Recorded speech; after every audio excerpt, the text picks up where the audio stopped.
What's going on, guys? I'm just here bringing you another video that I should have uploaded around 6 months ago, but I haven't had time, I guess. Kind of, that's my excuse. I've been in grad school.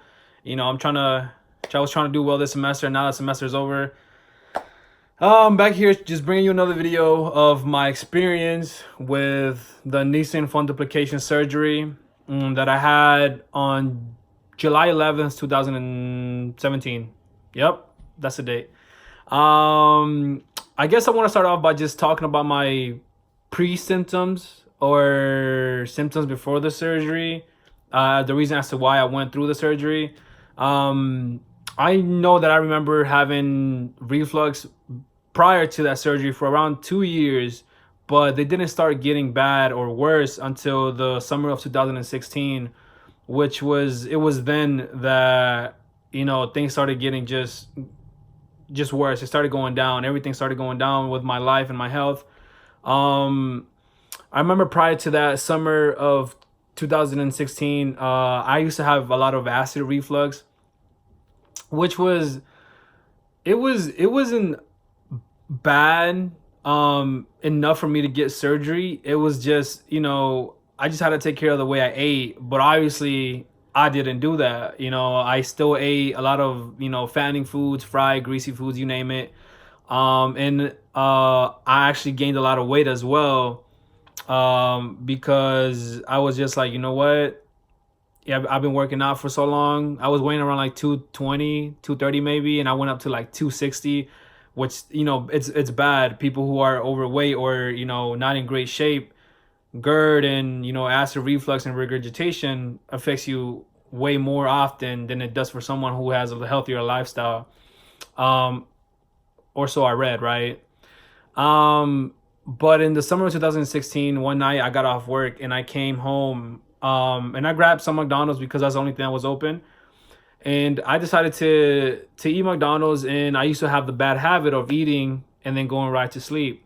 So, well, obviously that caught up to me, and one night I ate McDonald's, and right before I was about to fall asleep, I my heart started racing, and I felt all this blood and adrenaline just go up to my head, and my body, to the point where I started shivering. And it was summer. Keep in mind it was summer, and I was just cold, shivering. My heart was racing. I thought I was having some sort of heart attack. After like 30 minutes, it went down a little bit, but my heart was still racing just as bad. All this blood and pressure going to my head just gave me, just a headache. And the reason I decided not to go to the hospital is because my heartbeat was fast, but it wasn't irregular. It was a regular heartbeat. It was just beating fast. And I remember the next morning when I woke up, I had this huge headache, like huge headache. Maybe because my heart was beating so fast while I was falling asleep, or while I slept. And the next morning it was just terrible. I'm in a doctor's appointment. I went to go see the doctor. I just know after that day, that's where everything started going downhill with my life and just my symptoms in general. Um, a month later, a month after that, I remember starting feeling food coming up to my throat. And that felt weird. I just feel it didn't feel right. So, um, as a couple of days went on, I noticed that it didn't go away. That every time I ate, my food would come up to my esophagus, and I was just like, damn, now I can't even fall asleep right. I can't sleep flat anymore because of that same situation. So what I did, I went to the doctor again, and uh, a gastrologist, and he told me, to go to do a endoscopy, which I did, and they found out that I had a couple things, um, you know, that I didn't know of. First of all, I had a hernia that was around 3 centimeters wide or long, however, it was just 3 centimeters. A hernia was 3 centimeters.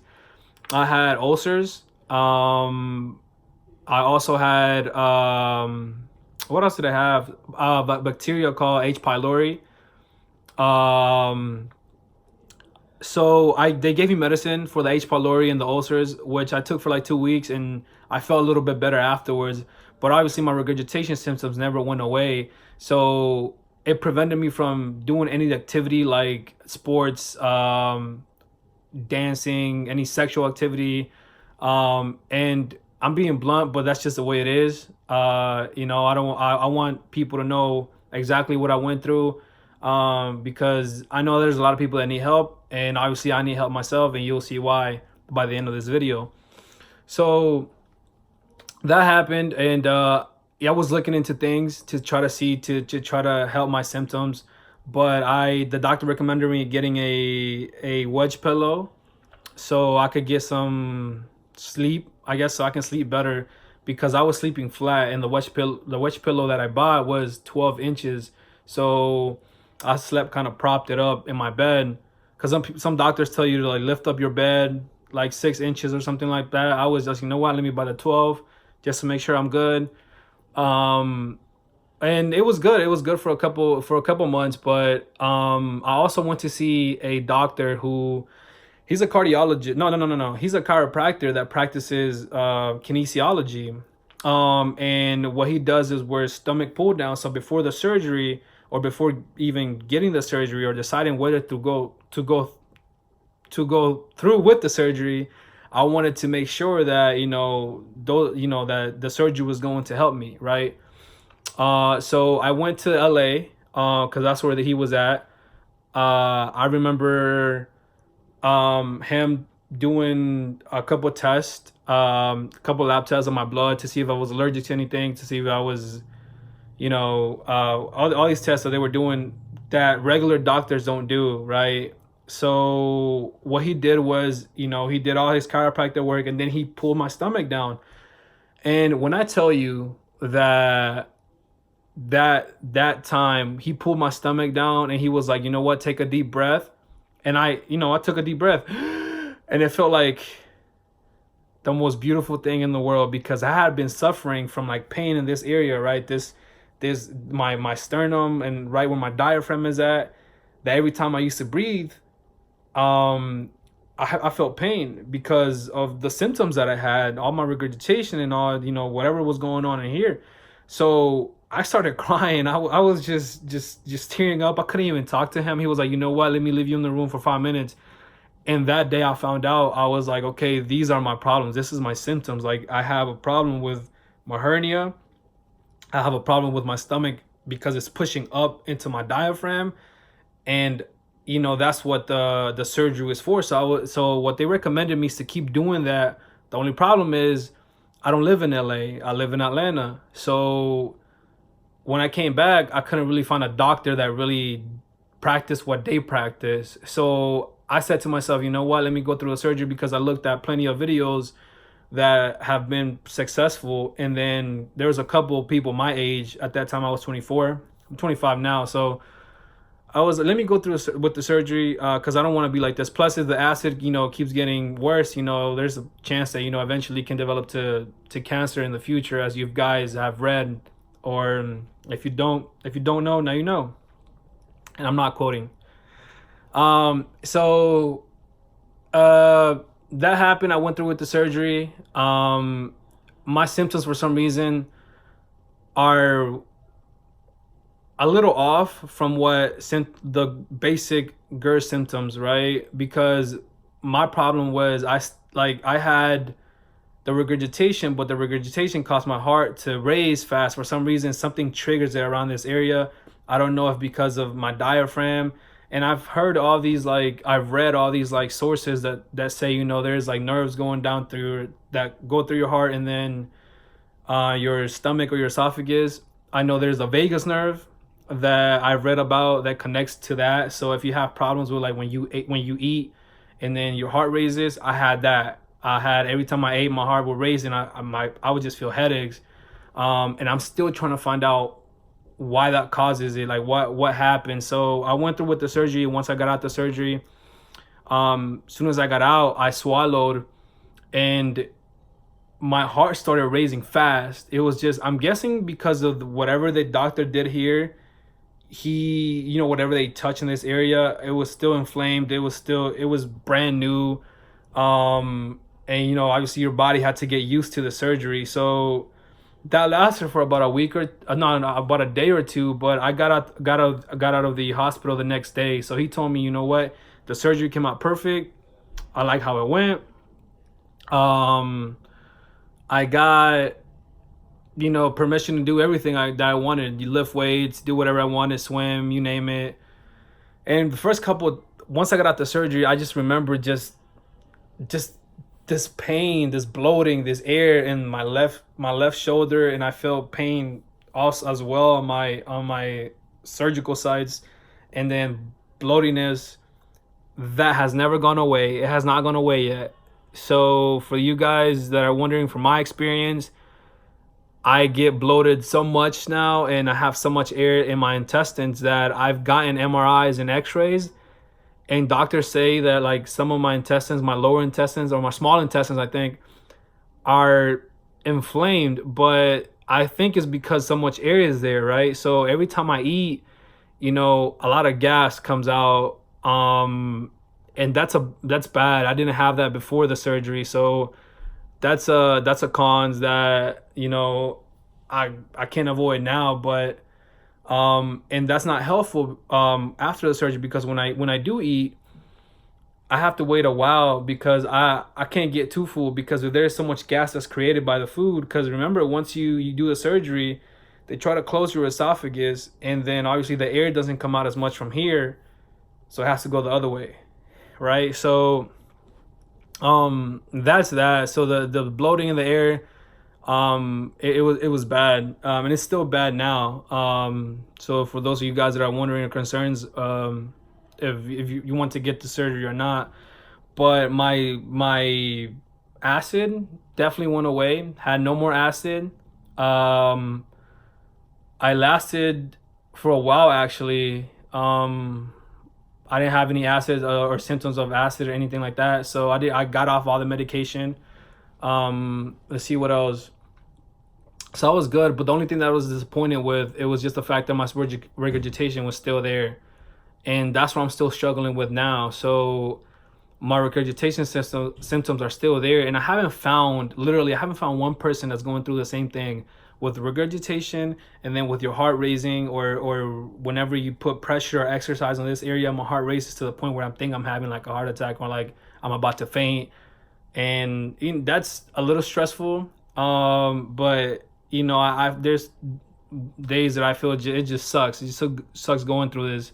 So that's the only thing that I have after the surgery. But if you know, if you, for the surgery, if you're doing it for like for like acid and stuff, I feel like that helps way more, because your sphincter is not as weak as someone whose reflux is, or whose regurgitation is way as bad as mine was, or is actually, because you know, there is my sphincter is still weak even after the surgery. So a couple months later after the surgery, like some of my symptoms started coming back, and that's why I'm making this video now, because I feel like the reasons that I needed the surgery didn't help me as much, because of that simple matter.